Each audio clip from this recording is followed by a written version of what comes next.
Welcome to LYLAS. This week's episode talking about our parents getting older. There's no nice way to say it. Sorry, Ma. She didn't like our episode topic or the name for this week's episode when I told her we were going to be talking about our parents aging, but there's just no other way to say it. When we sit down and look at our topics each week, we kind of look at what's going on in our lives and then what any listener feedback that we've gotten or questions. And so these two both came up this week. And I think it's meant to be something to talk about. It is. And we really do appreciate everybody that comments on our Facebook page or on our social media, on our website, because, as Jed said, we are trying to be very authentic about what's going on in our lives. And then to hear that you're also going through the same thing just really validates like what we're doing with all of this. And we do tackle the hard conversations, don't we? We do the good, the fun, and the yucks. And I feel like it's been heavy just because in real time this week, episode 5 dropped, which is about parent loss. And now here we are recording um, aging, one on our aging parents. And so it feels like it's heavy, but then I remembered we had a lot of fun and good in between Right. episodes 5 and 12. So it's all right, but it does feel heavy. We'll try to keep it a little bit lighter. I mean, my mom and I were just we were laughing about it this weekend. It was a very serious conversation about, about death and like where she would want to be buried and those types of things. But, we managed to get a few laughs in there too to break up the yuckiness of that combo. Yeah, I think you have to. I think you have to. And in our true nature, we probably could have been more planned about the topics and release date of this, so it didn't have Coincide. that. Yeah, yeah. Well, this is us though, right? That's right. No, Um, it just is what it is. We're yeah. rolling with the genuine side of things. So, what has been your experience with this? Like you said that you've had these talks with your mom and with your in-laws in the last Hmm. episode. So, where is this kind of coming from? What brought it up? Well, my mom is going through a lot of the probate stuff for my stepdad who passed away at the end of last year. And so this is March. And so she's just kind of wrapping those things up, ordering his headstone. And so naturally, those conversations have come up. She was asking, she called me this weekend. I was like, where should I be buried? And I'm like, Mom, this is not something I want to talk about right now. But she's like, no, really, I really need to decide. And so we're sort of like talking through some options. It's hard because she's the only one that still lives in West Virginia. My brother and I have moved out of state. He's in Pennsylvania for the time being. I'm in South Carolina. So it's just, there's no like, you know, specific place to be buried, I guess I should say. And her whole thought process was like, well, if I'm buried here, then your dad and I both are in the same state. And then Mhm. that would be easier for you and Jason to come visit. Not that, she's like, not that you guys are going to be big on decorating graves. And I was like, that's actually an interesting point because, it is something that we do just because I've watched my mom do it. She always decorates her parents' graves and she always goes by the cemetery when she's in Louisville. But that's not necessarily something that our generation does. Um, or, you don't hear people talk about it. You don't really see a lot of people. If you're out decorating graves, you don't see a lot of other people. So in all, that was kind of interesting thought. Like I hadn't really thought about that before. I'd like to go to my dad's grave. I'd love to go up there and decorate or to see when they put the wreaths on the graves at at the veteran cemetery. So I Mhm. just I don't know. It was interesting. We had to kind of talk those things through, and we are like, well, this place is really great view, and really pretty, well maintained cemetery. My mom's like, I don't care where you guys throw me after I'm out. Once I'm gone, I'm gone. I don't care what you do with me. And I was like, well, it would be nice to know what your preference is. That would make things a little easier. Um, Yeah. but so yeah, that was interesting conversation with my mom, but good because I do feel like we came to some resolution. At least I have a better understanding of her wishes. Mhm. And, she's changing her will. So she's putting that stuff in. And a couple years ago, Jeff and I did our will and kind of decided if something happened to both of us, like where kids would go. That was Wow. yeah, that was really yucky stuff too. And I was like, I mean, I'm the person just dragging my feet to all of that kind of stuff because I hate those conversations. But so necessary. My husband is always prepared. He And so is all of so that, good. he's really good about that kind of stuff. So we laid all that stuff out on paper, but it's ever changing. Even this weekend, Jeff said, well, where would you want to be buried? And I was like, it changes, like if it happened tomorrow, then I'd want to be near you and the kids so that they could come visit me if they wanted to. Mhm, I said, but 50 years from now, like, I don't know. It mhm, depends where we are and all of those things. So again, just really interesting, yucky conversations uh, that have been happening. And then my in-laws, I just spent some alone time with them out in Colorado. I had a girls' trip, and so I stayed over at their house an extra day.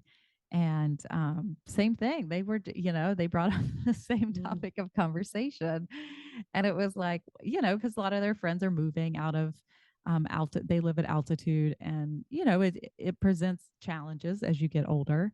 And so they've had something called the Brexit with some of their friends who have moved out of Breckenridge, Colorado.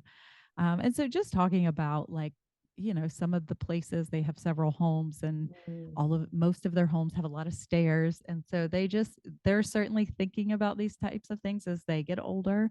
I still, very much say they're like the picture of health. If you if you wanted Yeah. to model your lifestyle after anyone, it would be my in-laws. Mhm. But they certainly, have to think about that stuff too, as they are in their, getting towards their late 60s. So similar conversations happening there. Yeah. Wow. That's interesting that both sides had this like intersection at such a poignant time and so close together within, you know what I mean? Your Yeah. life at that. That's just, it's on people's minds. You can't get away from it. Yeah. My Wow. mom had been a caretaker, as you know, Mhm, for at least the last decade, if not more, for my stepdad. So she really understands the role of a caretaker and how difficult that is. And so, from that perspective, she wants to, not put that on us. But then there's also that perspective of like, of course, I'm going to take care of my mom. Anything my mom needed, I would take care of her. So, just kind of like talking through some of that stuff. Because then you talk, well, what if it was dementia? What if I needed that kind of mhm. care? And having friends whose moms are being diagnosed with dementia, or who, maybe early on, early stages of that. And so having some of those conversations too of like, well, what if I don't know you? You're Yeah. not going to be able to care for me. I'm going to need additional types of care. And what does Mhm, that look like? Yeah, I had a friend whose mom recently passed away from dementia, and she was telling me, she said, yeah, once her mom got diagnosed, she kind of kept like scouring the internet for like the next mhm. steps, what to expect, just somebody to sort of hand hold her through this process. She's like, there's really nothing. I was really piecing it all together myself. And she said it was frustrating because, she didn't feel like doctors were listening to her about certain Mhm. things. And, um, then you have the other parent who may or may not be acknowledging it yet. It's a really difficult transition in their life. And Yeah. made me think a lot about that particular disease as well. Because it's one thing if your parent needs you physically, but when Mhm. mentally you're not able to care for them, that It's a can be, different thing. yeah, it can be a different job. So Yeah, I like how your mom kind of segued this with the fact that she was a caregiver, because I think that that's really where this kind of conversation begins. And for me, in thinking about this and just hearing what you were saying, my grandmother, who, was this huge, important figure within my life, the only grandparent I ever had. So thank God she was great, you know. Um, but whenever I was in my, I don't know, probably early 20s, Cameron was just a baby. Um, she was super bright and fiercely independent. But she started to develop vascular dementia. mm, And she just had me and my dad. That was it. And my stepmom, who was around and stuff like that. But in terms of making any decisions, it came down to us. And it was weird in that moment, or I don't even know how we did it, but it ended up working out well that instead of my dad and I having that kind of father-daughter relationship during her care needs time, which was about 10 years before she passed away. We were more like brother and sister in Mm-hmm. terms of making decisions for her and helping out with whatever her needs were throughout that time.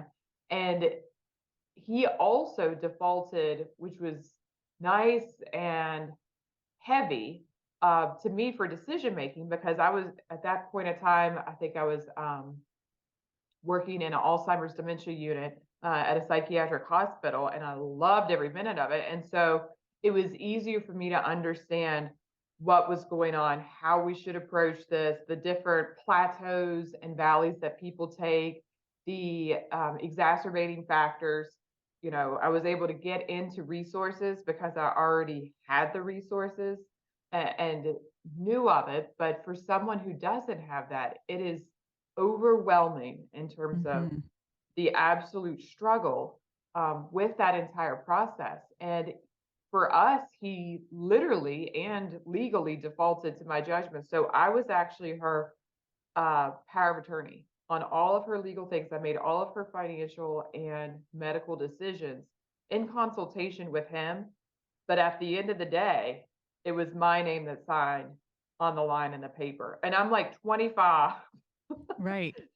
with a 2-year-old, starting a early career doing all this stuff, and so that was fun.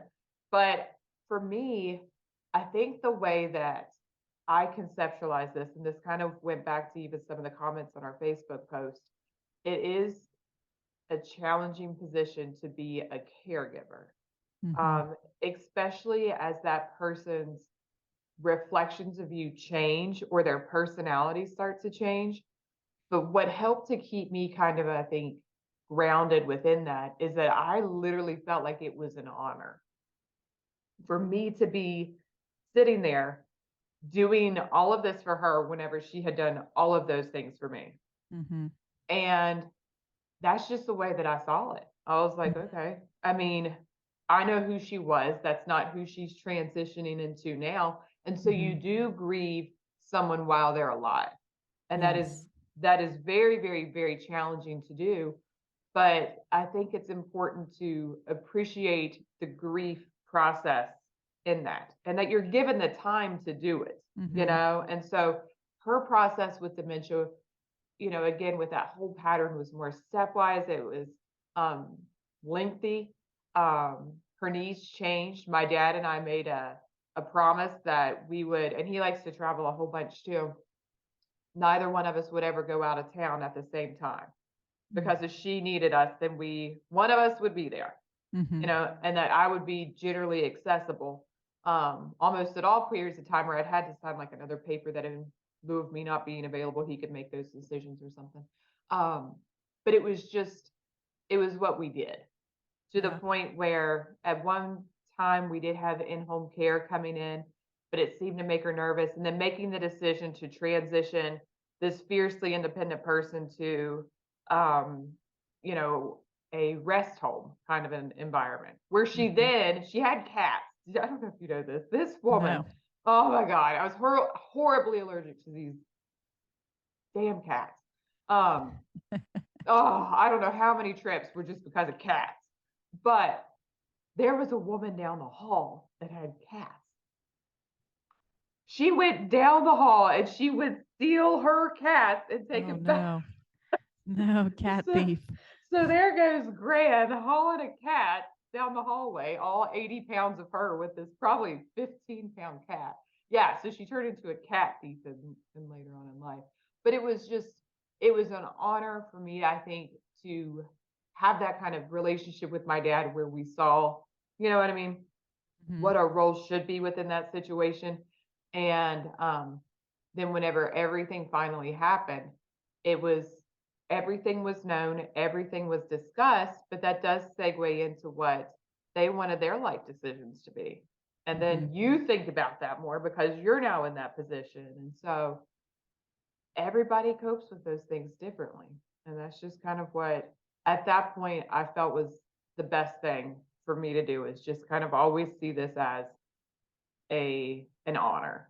Mm-hmm. So, Well, and you made a good point that like you had you and your dad there, so you had some mhm, shared responsibility. It wasn't solely falling on you, which I think right. is the hardest thing. A lot of times, you hear caregivers, and that's truly like their only caregiver, the one Job. doing the heavy lifting.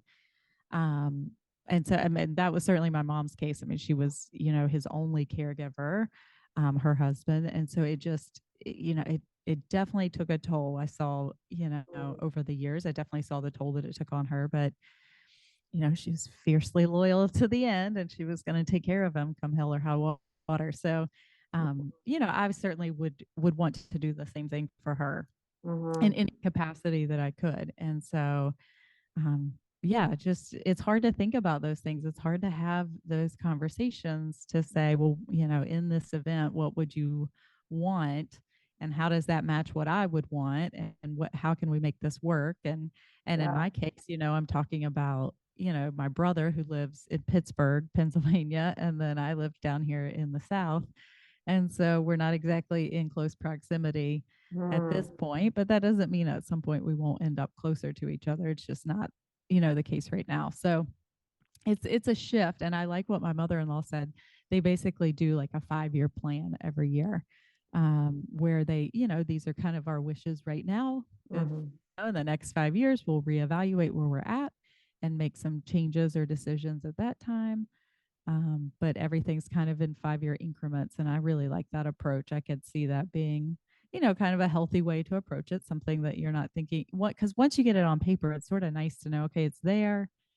The plan is there. Should yeah. anything happen, it gives you a little bit of like calm, a little bit of peace Mhm, to that. But also, reevaluating that every couple of years and say, okay, what's changed since then? What do we need to change on here? um, at some point your kids get older and, their needs change. And so, mhm. people, different things happen. And so it's a good idea to sort of reevaluate that. Yeah, I like that. I like that they do that. Our What's happened with us is, Jeff's family, we are the people for his family that go out every Memorial weekend to this farm that where his dad is and where his grandfather, where his side of the family is buried, and we decorate the graves. We take Rachel out there, Cameron, if he's around, Penny, the big pooch you see sometimes in the background comes along. Um, and every year we go out there and we just do it for his family because my family's not, I mean, we're just not, we just don't do that. Yeah. But we do it for his, and it's a nice tradition to have as a part of it. But his mom one day walked up and gave him like this, and she wasn't married to his dad. They had been divorced for a real long time. She's remarried now. Manila envelope with her wishes and what she wants everything done. Okay. She was Lay like, it out there. to the point where Yeah. I even think like the song she once played at her service to That's be all on right. there, which was, She knows what she likes. I was like, this is, I know, right? It was Yeah. fantastic. And then my dad, again, from being very Episcopal, I know exactly what his service, what he wants done, and all of that. And I know that once he starts to age, what his wishes would be too. My mom, having lost her stepdad, has already paid for her funeral or whatever. And Mm-hmm. now with her, it's just like a transition of like, well, where am I going to be at? You know what I mean? When these things start to happen, because I think she's thinking about selling like the house that we grew up in and stuff like that. So it's a different dynamic there, but she still knows what she wants in terms of the end game. I think it's Mm-hmm. that middle period in between, like, what are we going to do when the shit starts to hit the fan? Mm-hmm. And I do think that having those conversations, if you can sooner, even if they are uncomfortable, is always the best bet. Like when and I would probably say this, when you start to lose your damn mind, what do you want me to do? And I'm not going to Right. promise you anything. Let's just, Right.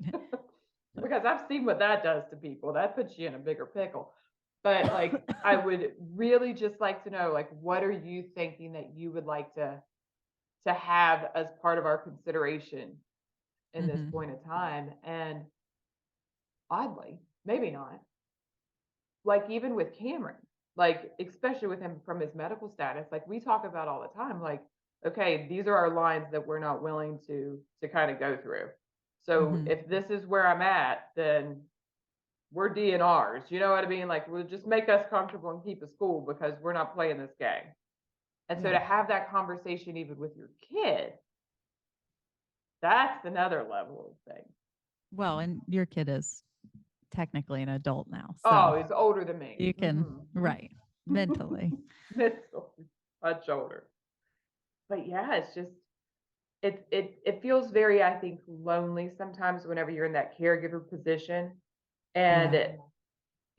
you have to then start to say, well, I can't do this because you don't want to use that other person as an excuse, Mhm. but it's also a fact of life. Like, you feel so compelled to be present with them, but then the sacrifices that happen within your life at that point become Mhm. immense. Mhm. And that's a struggle just within itself. And that's where that self-care, I think, comes really hard into play.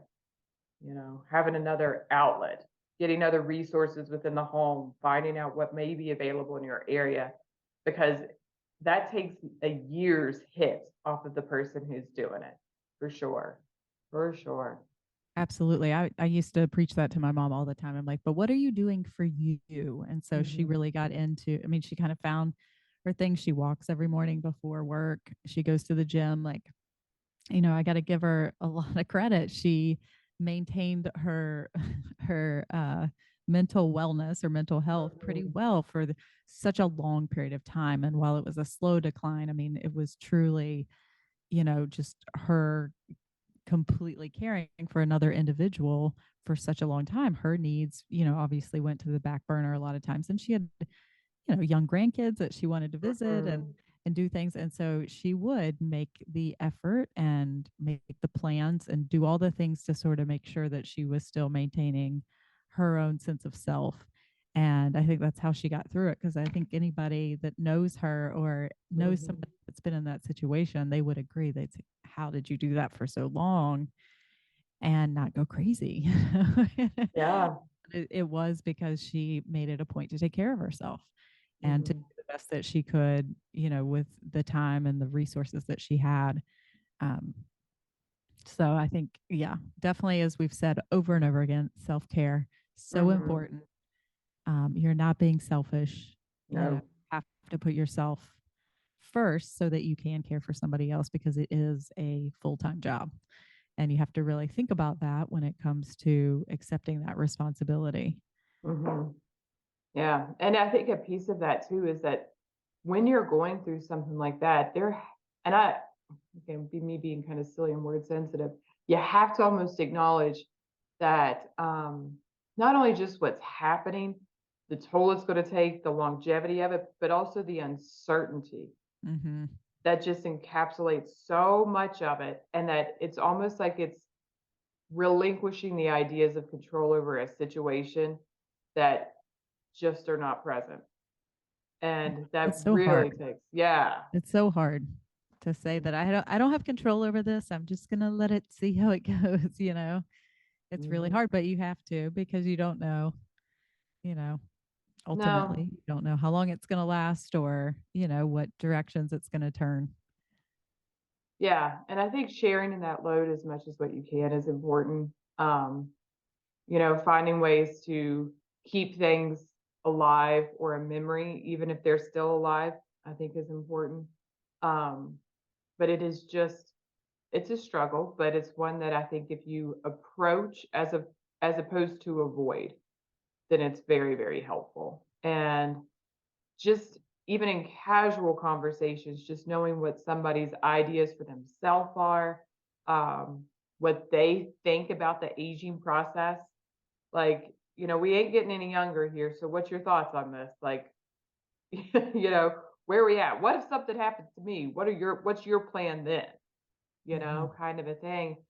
Um, Or even think about, I mean, your patients, and I can think of friends mhm. that I know whose spouse are going through, like, let's say they're going through cancer treatment or something, that role is somewhat caregiving in itself. They might not need you as physically, as maybe an aging parent does, but even that role of being the spouse to somebody who's going through some sort of like medical emergency.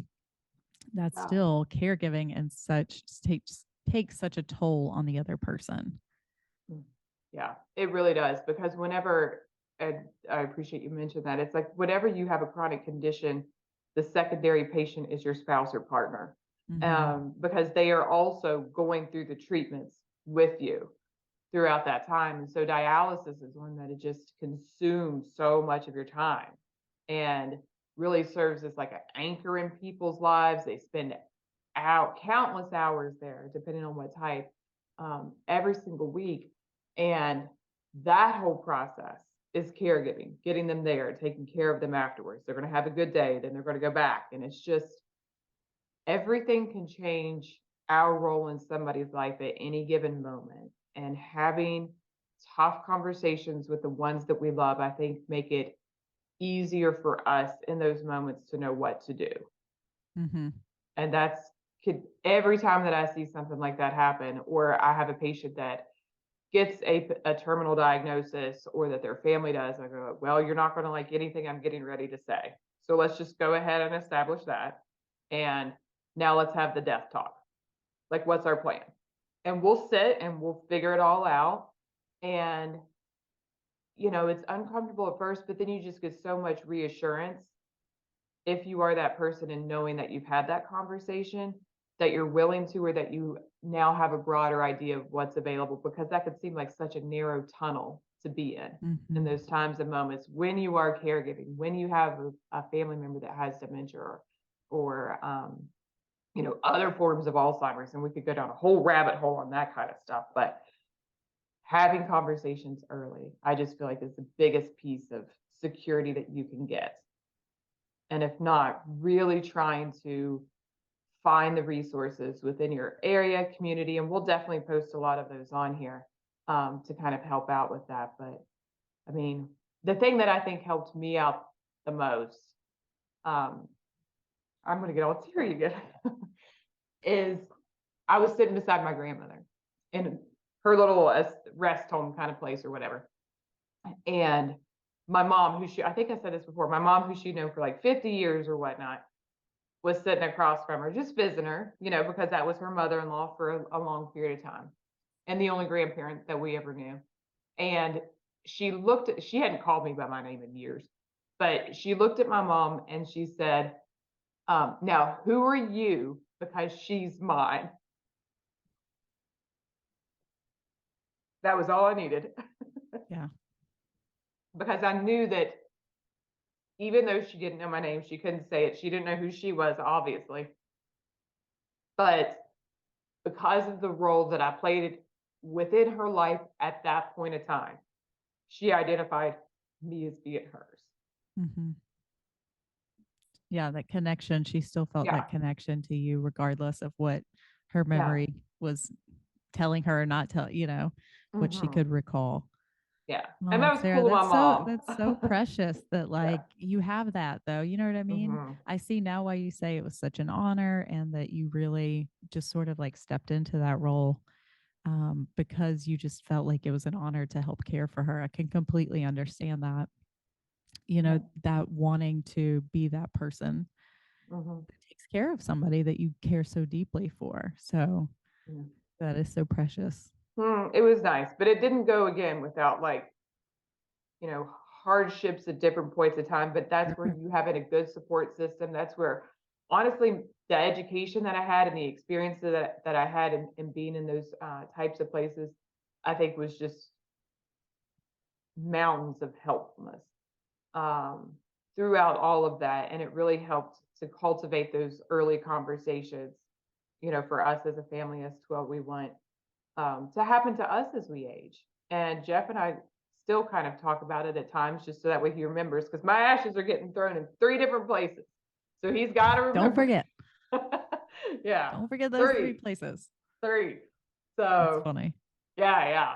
But yeah, it's one of the yucks. But I think it's the It's one of the self-care yucks. component. Hmm. Yeah. But then you have the conversation and it's done. It's easy. I Yeah. mean, bottom line, we could probably end most podcasts by just being like, you need to talk about it. Like Right. A1, have the conversation, bring it up in whatever way that you want to, but just have the conversation, Mhm. which we all could learn a lot from that. And then have a plan. I mean, I think that's crucial. Like anytime you have a plan, it's so much easier to execute a plan versus like, I don't know what I'm doing. I'm going to figure it out, which is very much our personality. Right. But having a plan, we know reduces anxiety, gives you, something to expect. So you know what to expect and just easier to kind of like move forward with the plan instead of making it up all as you go. Mhm. I think it definitely, I could see it both ways. My dad certainly didn't have any sort of plan when he passed away. He was very much, I'm going to die with my boots on, and he did. But he, that's sort of like how he wanted to go out. But then it was up Mhm. to us to sort of scramble and then figure out, and it all worked out beautifully. I think he would have been very pleased with, ultimately his resting place. He's buried in the cemetery that he helped build, and I think That's that's so very cool. beautiful. But it did, thankfully, we knew about that place and that he was a veteran and that we could get him in there. But if you're just kind of like beginning from scratch, you've never really talked to your parents about their, end of life and their wishes, it does make everything so much harder. You're already in that state of grief that's just so paralyzing, Mhm. as we talked about in episode 5.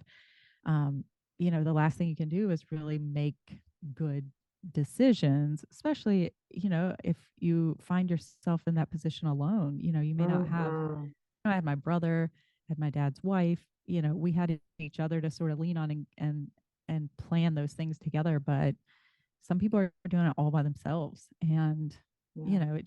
it would be easier to have a plan in place and execute and Mhm. then give yourself time to grieve.